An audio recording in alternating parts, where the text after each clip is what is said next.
Hi folks, Canadian Prepper here. I got a hot take for you today. This is gonna be a live one, so strap on those tinfoil hats and let's go.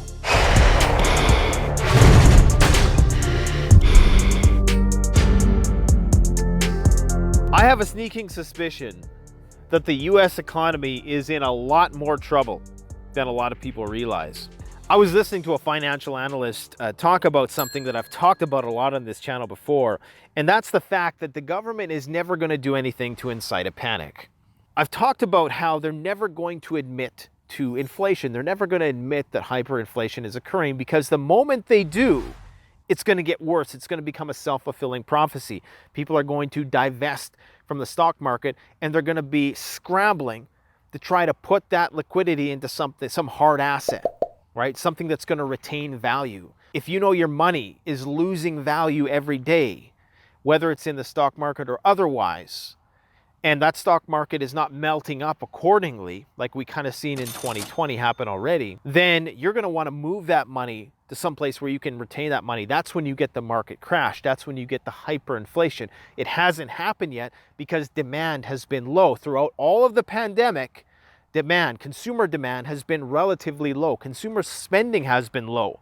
Now, in a normal world, you want more velocity of money. You want money moving around. Demand is a good thing because that triggers people to provide more supply. And usually the economy can accommodate that demand over time. Maybe not right away, but eventually it balances out and it creates more jobs and more productivity, and everybody's happy in the long run.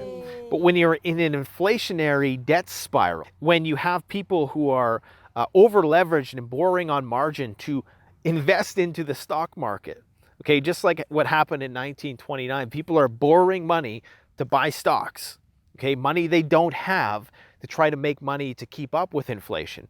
When you have a situation whereby everybody's coming out of this pandemic now and they're starting to spend more money, well, then you run into a problem, okay? Then you're starting to get into this inflationary spiral.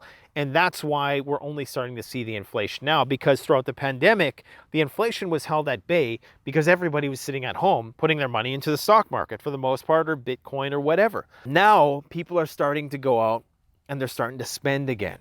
But there's a problem with that. In this fictitious reality that we now live in, where the Fed has to perpetually print money to keep everybody happy, because remember, they will not. They absolutely will never admit that there's inflation or abnormal inflation, much less hyperinflation going on. They'll always downplay it, because right when they officiate the fact that inflation is actually happening, that's when everybody goes out and makes the problem 10 times worse. So they're never going to admit it. The only thing right now, guys, and here's the real hot take, all right? The only thing that's going to prevent runaway hyperinflation, I think, is if we remain in some kind of regulated lockdown situation where you can inhibit the velocity of money. Now, this is just a theory of mine. I'm not a macroeconomist, but I have a sneaking suspicion that one of the ways they're going to be able to curtail that demand just enough to keep prices at an achievable level where you don't need to be making $70K a year to buy a house and to put gas in your car.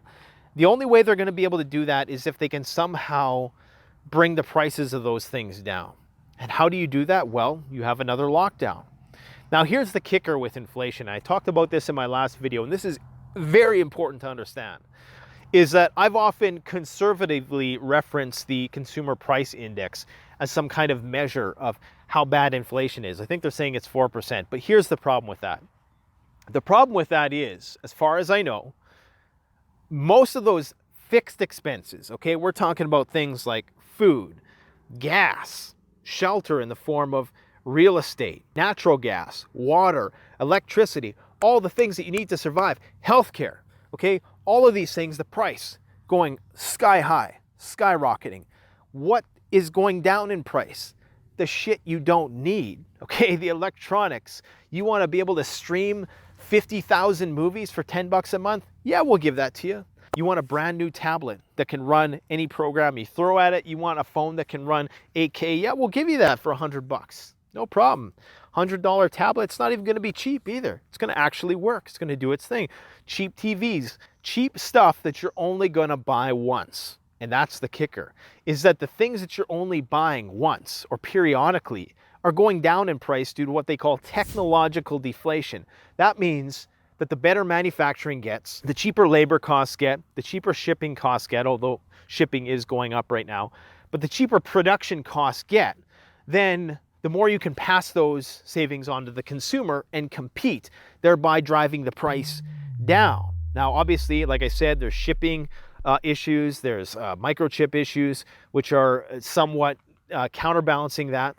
But on the whole, it's your non-fixed expenses that are going down in price, and it's your fixed recurring expenses. And that's the most important thing to understand, is that the recurring expenses, the things that you spend the majority of your money on, are going up in price. There's a big deception going on, I think, with the inflation. The inflation is buried in the stuff that you need to survive.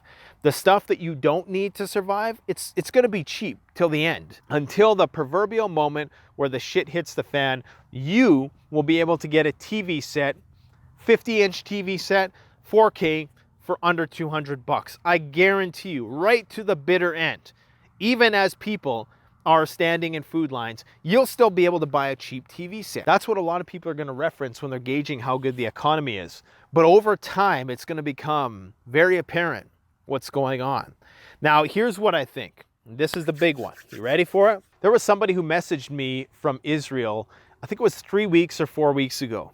And they had told me exactly what we're seeing in the news right now. They told me that there was a few cases. I think there was like a few dozen cases at the time. Not many cases at all. But they told me that the jab, it wasn't working. This is back 3-4 weeks ago, before this was really even in the news. Maybe it was local news there, but it certainly wasn't news here. And he told me this, and I kind of brushed it off as, yeah, well, you know. Sure enough, now it's coming out that it's only partially effective. Now, how effective is the subject of debate that I don't care to really entertain on this channel for obvious reasons. But I will say that the stage is set for a new set of lockdowns. The only way to justify a lockdown in the United States is if there was a variant that started to really have a negative outcome in kids. Because who is society going to protect the most?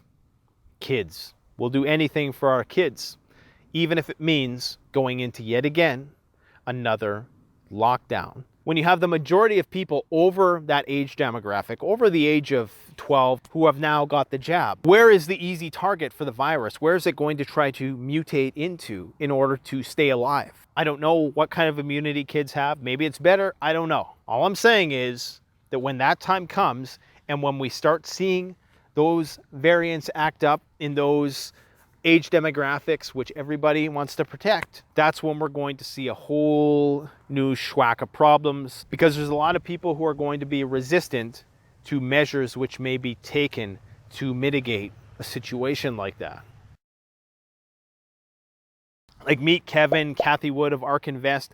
They're trying to say that we're entering a deflationary period because people are spending on the service sector as opposed to buying commodities. They think that, okay, people have bought all their TV sets and blah, blah, blah, and now they're going to just start spending money in these services and tourism, you know, travel, things like that, which don't require the production of something.